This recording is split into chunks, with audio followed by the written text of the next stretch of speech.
Bismillahirrahmanirrahim. Assalamu alaikum students. In today's lecture we are going to cover very important, rather very important question, that is differences between waterfall model and agile model.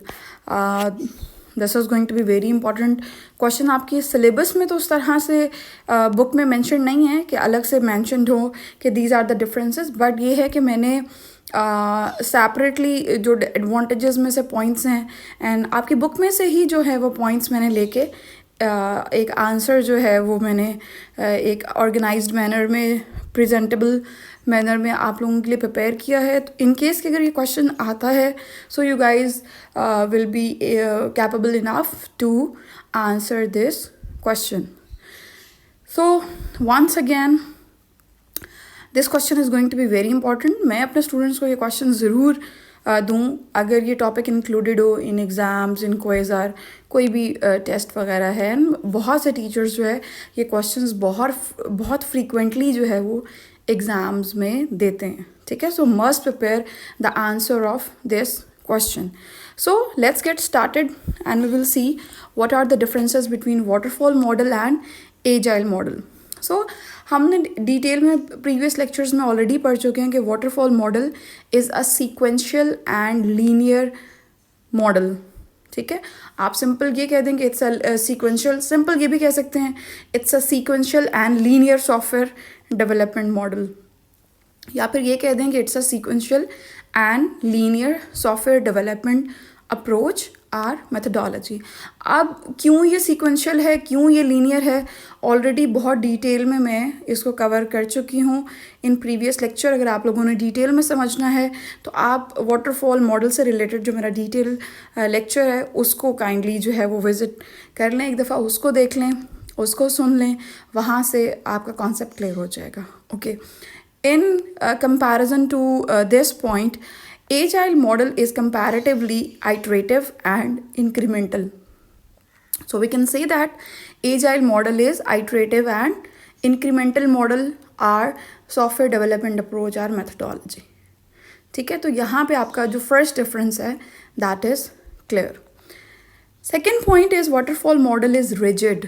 Rigid means flexibility नहीं है waterfall model में, and it don't allow flexibility and adaptability for evolving requirements. कि अगर user की कोई new requirements आ जाती हैं, new expectations होती हैं एज़ पर न्यू ट्रेंड या as per some new functionality, कोई न्यू फंक्शनैलिटी ऐड करनी है आपने सिस्टम या सॉफ्टवेयर में जो आप डेवलप करने जा रहे हैं, तो उसमें वाटरफॉल मॉडल आपको बिल्कुल अलाउ नहीं करता कि आप उसमें कोई भी बाद में रिक्वायरमेंट्स दें. ठीक है, but in comparison to this point, agile model is comparatively very flexible and adaptive. ठीक है, it allows adaptability by allowing adjustments for evolving requirements.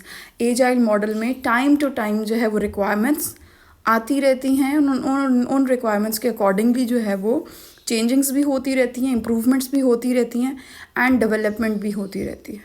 ठीक है, moving next we are having third point. Waterfall model consist of single large iteration. Exactly, waterfall model में आप starting में requirements दे देते हैं, these are the well defined requirements आपने दे दी. इसके बाद कस्टमर का, क्लाइंट का काम ख़त्म हो गया. इसके बाद वो सारा जो है वो डिफरेंट फेजेस ऑफ वाटरफॉल से गुज़रता है, जो सॉफ्टवेयर या सिस्टम जो भी डेवलप हो रहा है, एंड में जो है वो आपको मेंटेनेंस फेज़ में आफ्टर द टेस्टिंग फेज़ आपको हैंड ओवर किया जाता है फॉर द कस्टमर फीडबैक या फॉर द फाइनल यूज़. ठीक है, in comparison to this, agile model is having multiple small iterations. Iterations के आप आइट्रेशंस भी कह सकते हैं. आइट्रेशंस का वर्ड ही मोस्टली यूज़ होता है. इसके अलावा स्प्रिंट्स का वर्ड बहुत यूज़ होता है, बट ये आपकी बुक में नहीं है. इसके अलावा आपकी बुक में उसने पार्ट्स का वर्ड यूज़ किया है कि एजाइल मॉडल में जो आपका पूरे का पूरा प्रोजेक्ट होता है सॉफ्टवेयर डेवलपमेंट का, that is basically divided into, या that is basically break down into small chunks small parts, या फिर आप उसको कह सकते हैं स्मॉल आइट्रेशंस, ठीक है। So these are the 3 differences. Now moving next, okay, यहाँ ऊपर मैंने मेंशन भी कर दिया है कि वाटरफॉल मॉडल, और ये जो दोनों पिक्चर्स हैं ये आपकी बुक में भी हैं।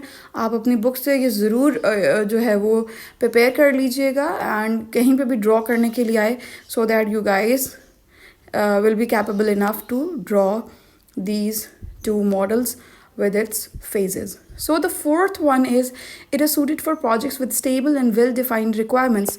Yes, exactly. Waterfall model में वेल डिफाइंड रिक्वायरमेंट्स होती हैं, रिक्वायरमेंट्स पता होती हैं कि बस ये रिक्वायरमेंट्स हैं, ये यूज़र की रिक्वायरमेंट्स हैं, ये कस्टमर की रिक्वायरमेंट्स हैं, इसके अकॉर्डिंगली आपने प्रोजेक्ट जो है वो डेवलप करना है, ठीक है।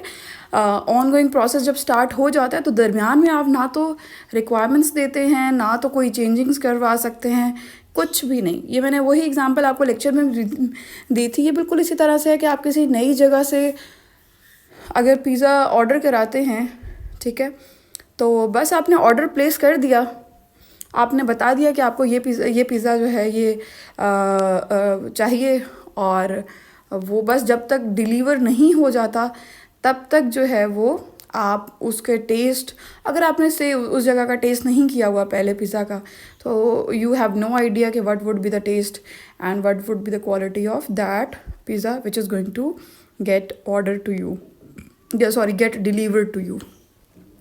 Okay, while Agile model is not suited for projects with stable and well-defined requirements, Agile model में ये होता है कि टाइम टू टाइम जो है वो आप कस्टमर से, क्लाइंट से, या जो भी यूज़र है उससे आप रिक्वायरमेंट्स जो है वो लेते रहते हैं, ठीक है। तो on the basis of updated requirements जो हैं वो अपडेट्स भी आती रहती हैं एंड उसमें चेंजिंग्स भी आती रहती हैं एंड इम्प्रूवमेंट भी होती रहती है प्रोजेक्ट में, ठीक है। तो यही वो रीज़न है जिसकी वजह से एजाइल मॉडल जो है वो काफ़ी फ्लेक्सिबल है, लेकिन वाटरफॉल मॉडल जो है वो रिजिड है, जो कि हमने फर्स्ट पॉइंट में डिस्कस किया। Moving next, stakeholders or customers involvement or feedback in the start and end of the project, मैं भी एक्सप्लेन कर चुकी हूँ कि स्टेक होल्डर वो इंडिविजुअल्स होते हैं जिनका डायरेक्टली और इनडायरेक्टली कंसर्न होता है विद द सिस्टम और software which is going to get developed, ठीक है।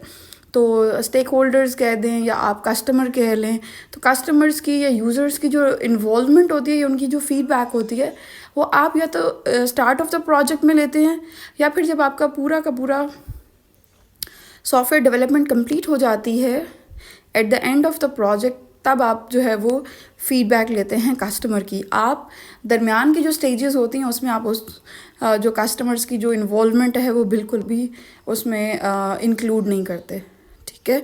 लेकिन एजाइल मॉडल में एक कंटिन्यूअस क्लाइंट की कह लें आप, मतलब वर्ड क्लाइंट भी यूज़ किया जा सकता है, कस्टमर भी यूज़ किया जा सकता है, यूज़र भी यूज़ किया जा सकता है एंड स्टेक होल्डर, ठीक है। तो इनकी एक कंटिन्यूस इन्वॉल्वमेंट होती है regarding the feedback, regarding the requirements throughout every iteration, ठीक है।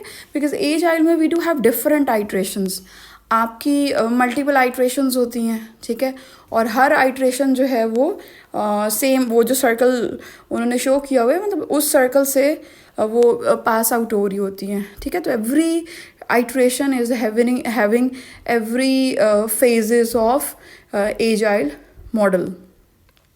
So this was all about the fifth point. Now moving to the last and sixth point, proper and well documentation in waterfall model. Waterfall model में proper well defined documentation होती है, जो कि बिल्कुल start of the project होती है। उसके बाद ये है कि उसको हैंड ओवर कर दिया जाता है further to the design team and further जो आगे भी है। तो हम दरमियान में डॉक्यूमेंटेशन में ऐसा कोई चेंजिंग्स नहीं करते, क्योंकि हम कस्टमर से या क्लाइंट से कोई फीडबैक उस तरह से एक्सपेक्ट ही नहीं करते, हम इन्वॉल्व ही नहीं करते। तो ज़ाहिर बात है उनकी बस स्टार्टिंग में ही होती है एंड स्टार्टिंग में ही वेल डिफाइंड डॉक्यूमेंटेशन प्रिपेयर कर ली जाती है। But in comparison to this point, very limited documentation in agile model. Agile में लिमिटेड डॉक्यूमेंटेशन इसलिए होती है because we do have different iterations, we do have multiple iterations. अब मल्टीपल आइट्रेशंस हैं तो उसमें कुछ डॉक्यूमेंटेशन होती है देन लाइक लिमिटेड डॉक्यूमेंटेशन होती है स्टार्टिंग में।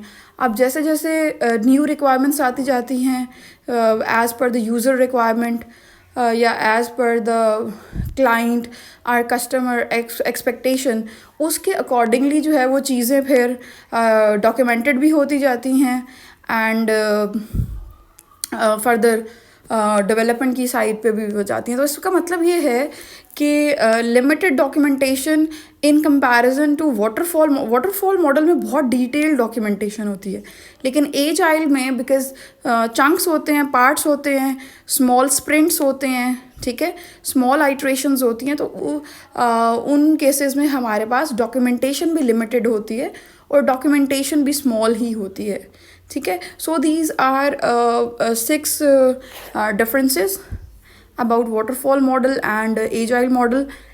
ये सारे के सारे पॉइंट्स मैंने आपकी बुक से ही जो है वो लिए हैं और यहाँ पे मेंशन किए हैं। आई थिंक क्वेश्चन आता है तो इतना आंसर करना it would be more than enough. और